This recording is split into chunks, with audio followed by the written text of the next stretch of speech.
tell us what's on the menu first. So today we're going to be having salmon with a nice fresh dill potato salad.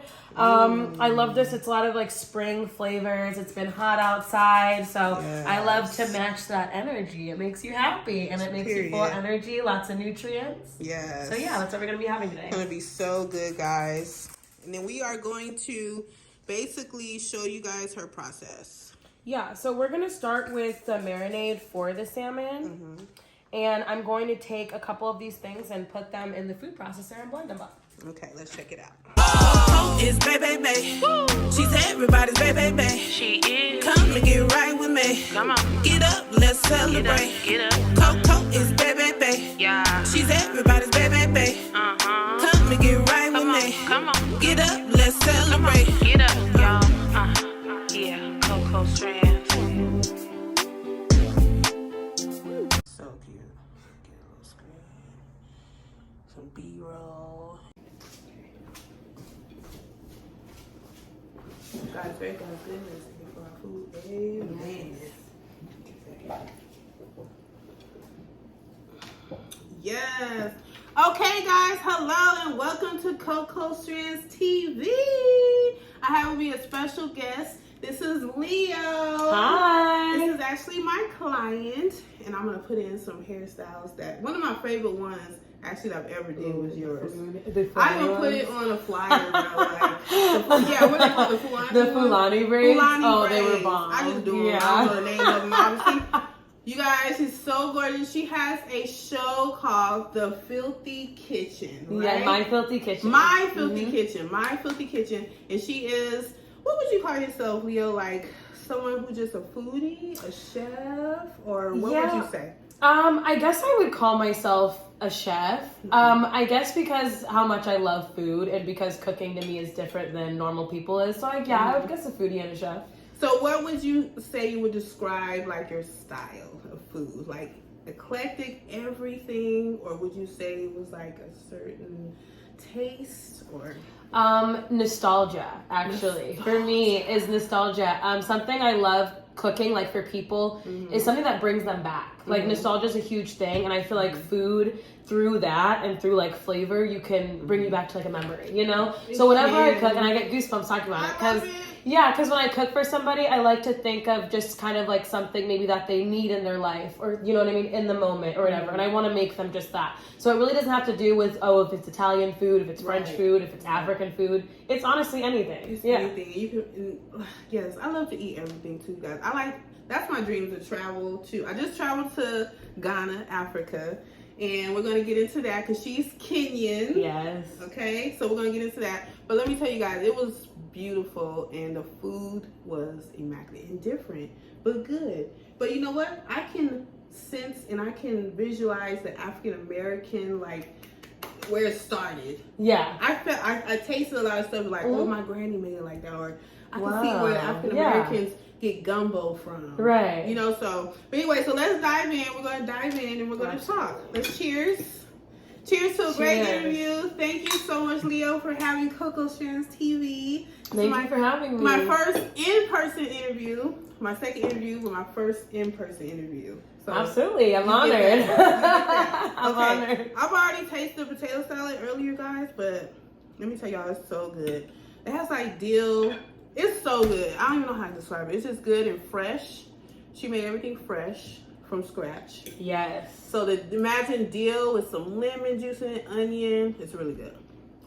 But we're gonna get into it. With lemon on top, with salmon. Healthy too. It has yogurt in it, so you're getting probiotics as well. I like to put a lot of stuff that you need. Rich. I'm like, there's something that's, it's not mayo. It's like, is it mayo in there? There's some mayo, but it's mostly yogurt. Yeah, mostly yogurt. I can tell. Mostly yogurt. It's really good too. I thought, because I don't really like yogurt, so I thought it'd be weird, but it's good to cook with it. Yes. Like some of my, I would say, my masalas. I make some dishes with masala and like an Indian, seasoning, and I put that yogurt in there, girl. And I just learned that like last year. Like a lot of different cuisines have yogurt in it. Yeah. And it just makes it rich. And it's like, really good. Even as like a side dipping for the curry.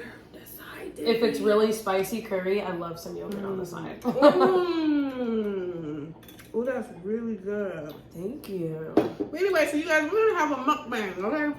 I don't know if you say it like that, but mukbang, mukbang. We're gonna have a mukbang.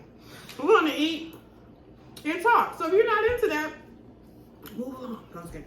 But we're gonna have a mukbang. We're gonna take it back to the mukbang days. Yes. So I want to get into the fact that you're Kenyan. Oh, awesome.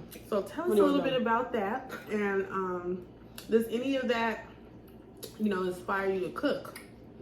Have you been there? Like, can we get a good story? Like, anything you want to start? Okay, cool. So basically, my dad is Kenyan, my mom's American, and so I grew up going back and visiting Kenya a lot.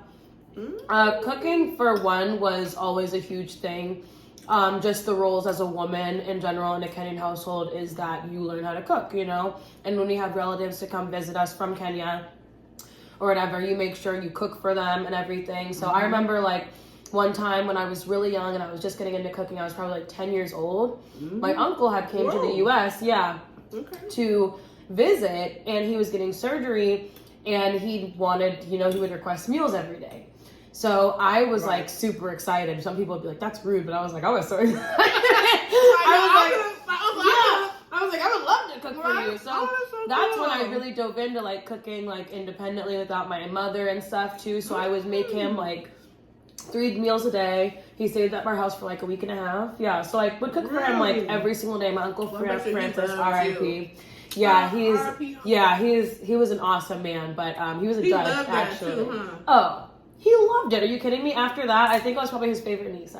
I'm sure you would. Probably have respect for you. Did you say he was a judge? Yeah, he was a judge. He was a judge. He had like, I don't know, I forget how many wives he had too. He had like a lot of wives. He had lots of wives. Lots of wives. Very wealthy man. Like wealthy men, and after they if they could take care of him, they could have in brains and like in money, and his kids, like my cousins, they are doing amazing things too now. Like my cousin, she lives in Texas and she owns like a home healthcare business or whatever. She is just like popping. She moved a lot of her family out here to Texas. Yeah. So being Kenyan definitely has to do with my cooking for sure. Wow. Yeah.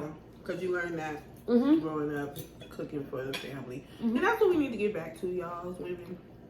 Tradition. Because I'm learning how to cook for my daddy man. Yes, tradition and love. Shit. Yeah, tradition is love. I think that's how women show their love for their family, is cooking. And plus, I'm a foodie and I like to eat, so it's no problem for me. Okay, that's what's up. That's beautiful. And so dad is Kenyan. So what happened when you were going to Kenya? Like, what age? Do you remember your first time going? Or my first time going, I was about 4 years old. That was just for a little vacation, just so we could go meet our grandparents and everything there. And then my dad does have a nonprofit though that he started back in like '96, I believe. Whoa. Yeah, it's been like 27 years about that he's had the nonprofit, and he brings groups of med students back at a clinic in his village to serve the community. Do you know the name of it? It's called Bonyo's Kenya Mission. Bonyo is my last name, actually. Cool. And then look at that! That's so cool. Yeah. And then the picture on the back, that's a picture of the front of the clinic. It's just like the sign. That it is says so awesome. Mama Polista. Yeah, that was my grandma's name. So we have to put that in the description. Yeah, it's like, and it's just gorgeous. Like, oh yeah, my daddy signed it for me. I will go. Don't play with me. Oh, I'll show up. It's amazing. Like what my dad did, it's very hard to live up to for sure. But so it's a clinic, and he basically, out of his probably own hard-earned money, his heart, his blood, his sweat, his tears, he opened up a clinic in Kenya for this franchise or the people that can't afford it. Right? Yes, to help, because healthcare there, like, basically had an experience where his sister died in his arms from dehydration.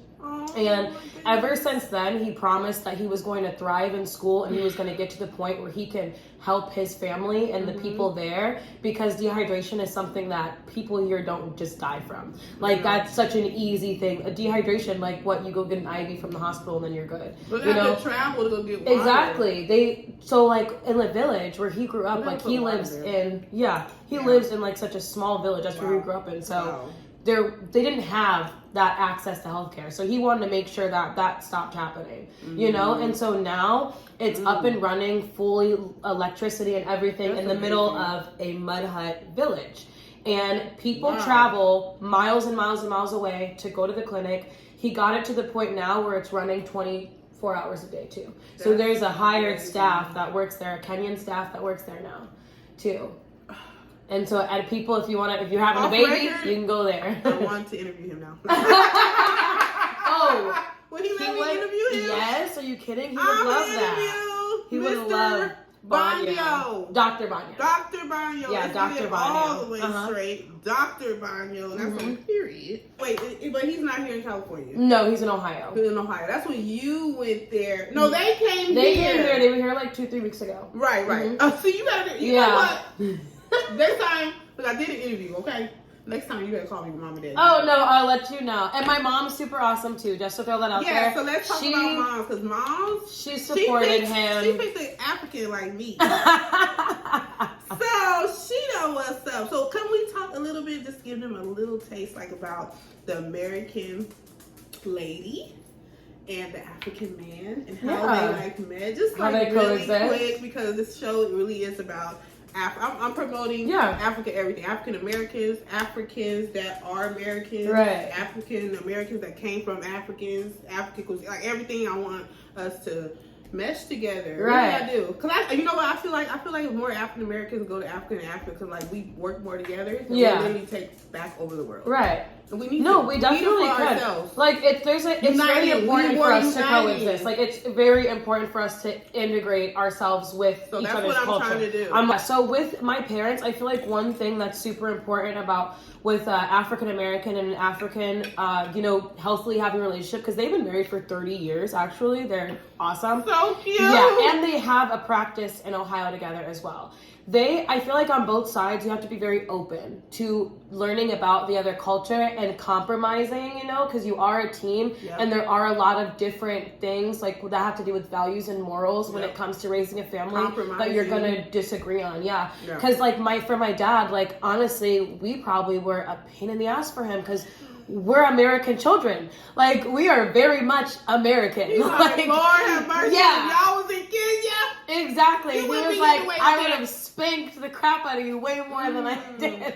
So so there definitely were moments where my dad is definitely a very patient person. Like growing up, he was definitely very patient because we were very Americanized in that. And my mom was also very patient with him as well because he was always trying to be very strict with certain things. So, but other than that, like honestly with family and stuff, when my mom went back, like I asked her, did you have any issues? Were they like, oh my gosh, like she's so light skinned, or like we don't want you to be with her? She said like because she went there, that's right. She went there like just ready, like you know what I mean? She was just like, I love this man, like I'm gonna do whatever it takes to learn about this culture and stuff, and like she never had a problem with anybody not liking her or not accepting her. That's good. So they didn't treat her like a white woman and all that stuff. No, not at all. Like for sure. So it definitely works. So she went there to basically nourish the relationship first before they got here? No, so he was already here. They met in Texas, and but when they got married, probably like a year after they met. So she had to go back and do this like a lot of crazy ceremonies and stuff for like a month for them to get married. Right. Yeah. So I was like, wow. When she told me the story, I was like, wow. Were you like ready to get divorced? Since you did all that stuff. It was just a lot of cultures very different. They get married for like a week. It was like a month, my mom said. It was like a month of a lot of stuff she had to do. And then she also had to learn how to make all my dad's favorite meals and stuff for my grandma. Yeah, so. That's what I just did. Yeah. I just went and my boyfriend Clevy Joe, we're going to get married. So I went and the mom was teaching me how to make a lot of his meals that he liked. I loved that like part because I immediately called my mom and I was like, I love it. On YouTube right now. Yeah. Watch it. I'm like, I need to watch it too. I'm like, because it was so, oh my gosh, so cute. Have fun. Because that's like a rite of passage. Like when you're an African woman, is to like go and learn with his mother, like all the dishes. Like, so that was so cute to me. I was like, oh, my African heart is warm. And she's so pretty and nice. And they were very inviting. As you can see, we was laughing. Like they treated me really well. I had a great time. So I can't wait to go back. I literally miss it. I don't want to go back right now. But Yeah. it's okay. We got some things to do. I got to build my house first, and then we're going to get to it. Okay, Absolutely. so Leo, what's going on with My Filthy Kitchen, bro? Like, you guys, I don't know, but do you want to talk about that a little bit? Yeah, absolutely. Okay, let's talk about My Filthy Kitchen. How we got started with it. What inspired you to, start it and do it? Like, okay, so basically, during the pandemic, especially, I was cooking. Yeah, I was cooking so much because like nobody was working, like nobody was really doing anything. Nobody was going to any restaurants were allowed in them. Yeah, everybody was just kind of like waiting on their EDD money and like just going and cooking at their houses because no one could work. Nobody had a job. Like, so it was just like, what do you do? And I was making so much food, and I had like 6 roommates at the time. Oh my gosh! So I was cooking for everybody, and everybody was like, you need to YouTube this, like, because I would just be like getting drunk in my kitchen, like being crazy, my crazy self, and like cooking, and they were like, this is hilarious, you need to do this. It is good. So I was like, okay, and I was like, what should I call it? Because like I like being sexy, like when I cook and stuff. Like my one thing is that people tell me I don't look like I cook, which I didn't know how to look. But they're trying to tell us homely women only cook. Right? You can't be sexy. I can't be sexy and cook. Like, no, definitely. But I'm like, it's marketable. So yeah, so that's where it came from. But I've been cooking since I was like 8 years old. Honestly, I used to love watching the Food Network. I was always an old soul. So that was one thing I love. Like, I just love home and cooking and stuff. So yeah, I would love to have my own like cooking show on a network. Period. I love hosting as well too. I'm like, I love interviewing people, so I know why you love doing that. So I'm like, I love it. So it's like under construction right now, but I should be relaunching back in the summertime. I just had some things I was auditioning for that I had to cut everything a little bit. Yeah. So whenever she does launch it back, guys, I will let you know. Yes, absolutely. And I want to put everything in here anyway. Her Instagram, Dad's information, so you guys can get connected and follow her. So whenever she does go live with My Filthy Kitchen again, you guys, it's so fun. It's a good show. And let me tell you something. I'm trying not to look greedy, but this is good, and it's not going to be anything left on the plate. And I don't care about judgment. I love it. Eat everything because it's good. Leah, that's another reason why I want to do, because I knew you could cook. I'll be watching little clips on Instagram. I'll be like, this looks so good. Girl, you was making something else the other day on Instagram. You had some sauce. You was putting some...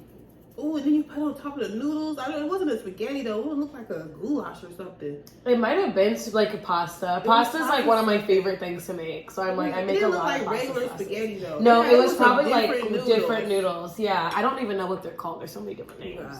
But it was good. It was different. Yeah, I have some good pasta sauce recipes on my Instagram too. I do have some videos, and I still post on Instagram. And she looks super cute. I guess one thing I could add is I would honestly love to take my own group to Kenya from LA, of people who aren't in the medical field, because we do take groups of people who are in the medical field, but I would like to do something where it's just people who want to go and volunteer, and then have like a half volunteer, half vacation.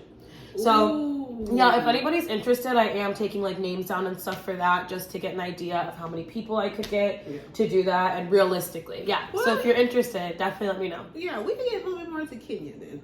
Let's get a little bit more into Kenya. Have you been there as an adult, or is there anything? Yeah. Okay, so let's get a little bit more into Kenya. I forgot we didn't tap on that. Okay, so when you decided to go to Kenya as like an adult, like instead of a kid, you probably see it a little different. Was able to do a little bit more. What are like some of the positive things? First, we'll talk about that you liked about Kenya versus like America. Okay, so first of all, you get there and everybody's black. You are literally, it's like, honestly, it's just kind of like liberating in a way, like to just be like, wow, like everybody here is black. Yeah. Like, you know what I mean? It's just like kind of crazy, like as a black person to go there and like just, you know what, to just like feel like accepted. Because like I tell my parents, I'm a black hairstylist here. Right. When I was in Ghana, I was just a hairstylist. Right. You weren't, everybody braids. You're like, there's probably a bunch of people who know what braids there. It's a country of black people, so you're not a black hairstylist. You're just a hairstylist. So I get it. Right. Okay. So and then another thing is, I don't honestly the smell. This is like really strange, but the first thing I notice when I land there, it's like a nostalgia thing for sure for me, is there's like a smell, and it kind of smells like gas and like cows. But like it's like I like it. Like I like it. There's like just the like smell. It's real living. Yes, like it's organic. Like I'm just like I get to know. Cow manure. I'm here. Like I'm here, baby. I'm in Kenya. Like I just love the smell of it. It's amazing. And then just for me, it's like the family there because I don't get to see them often.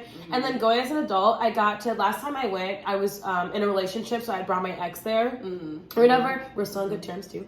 But yeah, I brought him. And so it was interesting to like bring a spouse there and to tell people like, hey, this is my boyfriend. Because you don't really, it's kind of like taboo to talk about that stuff there, you know? But then I was like, you know what? My cousins are young, so I'm gonna ask them. A lot of them have kids and girlfriends I had no idea about. And I'm like, wait, you have a kid? Like my one cousin Willis, like I was just like, you have a child? And he was like, yeah, like it's like 5. And I was like, is it a boy or girl? Like, what you have a kid? Because like it's just like kind of taboo. They don't talk about their personal lives there with like the elders and stuff. So I'm like usually around my dad and stuff. So they were like, oh yeah, no, like. And then I talked to my cousins. I'm like, do you like go out and like talk to women and stuff? And they're like, yeah, like we go out. And I'm like, oh. But is there anything that was like, it was like culture shocking? Like you were like, ooh, I'm not used to this because I'm American? Or culture shocking? I guess the only thing that I could think of when I was little, which now I'm used to it, is I guess the way aggressively people talk to you. Oh, they talk to you pretty aggressive. Like I feel like it's just kind of like, oh, I like your earrings. You tell like a girl, I like your earrings. Okay. Oh. Like, oh yeah, they don't find a lot of stuff exciting. Yeah, like it's just like sometimes it's like very monotone, like especially like I don't know, like just like the socialness of between like African women is like sometimes can be awkward and you can take it as they literally hate me, but it's like no, they just like that's just not a thing. I have one. Like when I walked into my mother-in-law's corridor, her aunt or her mother's sister, but they still call her grandma. Yeah, it's weird, right? It's like they still call her grandma. Yeah, but that's her mother's sister. Yeah, and then she was Clebby Joe's niece was there. She's about 16, 15, and I went up there and I hugged them. The mom, she did normally, but the niece, like 16, you could tell she hadn't been hugged. She felt like it's weird because I was like, oh hi, and she was just like, and she didn't flinch. She barely talked. But she ran around there doing everything they said. And I was like, oh my God, y'all let her, she's gonna eat with us, right? Like, so she was very serving. Yeah. With no, like no affection. No affection. Yeah. Like, oh, okay, nice. Like, and I was like, wow, so that's a little different. But I still I did it to her on purpose anyway. I still went over there and hugged her anyway. That's what you have to do. I still went over there and hugged her when I left. That's what I went over there and hugged her again. I gave her like 10 CDs when I left. Like I gave her money. Give them more hugs. Okay, thank you guys for coming. Leo, thank you for having me here today. We're gonna have some bloopers for us. I'm done over here just like using my newscast space. Wow. This is amazing. No, I'm gonna put this blooper in here because I'm learning and I don't care. Cocoa shrimp. Kenya edition. Okay, thank you. Aquarius. Yes. Yes, thank you so much. That was good. Get up, let's celebrate. Get up. Coco is baby. Yeah. She's everybody's baby. Come and get right with me. Come on. Get up, let's celebrate. Get up. I have to get this corset. Oh my goodness, I love this corset, Leo. Come on, do a spin for us. I want to see the back of the corset. Oh my goodness, it's so cute. Is that an African tattoo back there? It is. Let me see. Let me find out. My Miss favorite Kenya. one. Yes, that is so cute. Thank you. 1, 2, 3, 4. Coco is baby. She's everybody's baby. She is. Come and get right with me. Come on. Get up, let's celebrate. Get up. Coco is baby. Yeah. She's everybody's baby.